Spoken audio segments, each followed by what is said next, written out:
হামজার পরে Europe football মাতাতে যাচ্ছে সমিত সোম। ইংল্যান্ডের কোন লিগে কি ঘটতে যাচ্ছে অভিষেক, এমন প্রশ্নে ছেয়ে যাচ্ছে সমগ্র সোশ্যাল মিডিয়া। হামজা চৌধুরী শুধু একজন ফুটবলার নয়, বলা চলে একজন ইনফ্লুয়েন্সারও বটে। তার আগমনের পরে সারি বেঁধে বাংলাদেশে প্রবাসী বাংলাদেশিদের ফেরার হিড়িক। তালিকায় যুক্ত হয়েছিল সমিত সোমের নামও।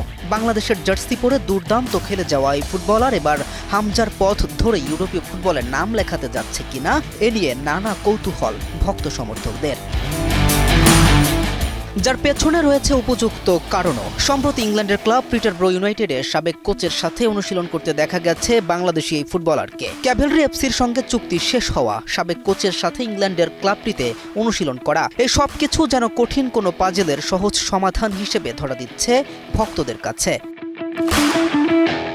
সাবেক কোচ দানিয়াল হ্যাচিংসের সঙ্গে অনুশীলন, ইংল্যান্ডের অবস্থান এবং পুরনো ক্লাবের সাথে চুক্তির সমাপ্তি সব মিলিয়ে অনেকটা সেদিকে ইঙ্গিত করে যা ভক্তদের প্রত্যাশা। হামজার পথ ধরে ইউরোপীয় ফুটবলে কোনো বাংলাদেশের বিপ্লব দেখার অপেক্ষা তো আছেই ভক্তদের। হ্যাচিংয়ের পোস্টে সমিতকে অ্যাবসলিউট লিজেন্ড বলেও অভিহিত করা হয়েছে। ক্যাভালরি এফসিতেও ছিলেন সমিতের কোচ, আর এবারে পুরাতন গুরু আর নতুন ক্লাব পিটারব্রোতে যোগ দেয়া এখন পর্যন্ত ধারণা মাত্র, অফিসিয়াল কোনো অ্যানাউন্সমেন্ট এখনও আসেনি। তবে যদি এমন কিছু হয়, নিঃসন্দেহে তা সমিত এবং বাংলাদেশের জন্য নতুন এক অধ্যায়। কেম রাফিন, নিউজ 24।